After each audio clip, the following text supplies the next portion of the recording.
सोलापुरातील पूर्व भागात माय डिनिम या ठिकाणी होलसेल दर रिटेल मध्ये उपलब्ध। 3 जीन्स मिळवा फक्त 1200 रुपयात आणि 3 टी शर्ट मिळवा फक्त 1000 रुपयात। दाक्षिणात्य पद्धतीच्या संगीत सुरांचा बाज मनाला भावत होता। व्यंकटेश्वर मंदिर पाना फुलांनी सजवले होते। ऊस, केळी, नारळाच्या कया, आंब्याचे तोरण बांधण्यामुळे मंदिरात प्रसन्नता होती। विद्युत रोषणाईमुळे मंदिर व अंगण प्रकाशाने उजळले होते। मंगलदायी वातावरणात धार्मिक विधी सुरू होते। खास दक्षिण भारतातून विधीसाठी अर्चक आले आहेत। सायंकाळी 6:30 वाजता स्वस्ती वाचन, पुण्यहा वाचन विधीला सुरुवात झाली। वास्तुपूजा, अंकुर रोपण झाल्यानंतर जयघोष सुरू झाला।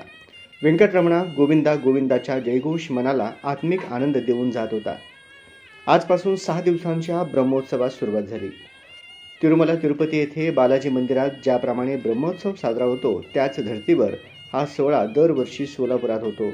खास दाक्षिणात्य वादक अर्चक सोहळ्यासाठी आलेत। मंदिरात भाविकांची दर्शनासाठी मोठ्या प्रमाणात गर्दी झाली होती।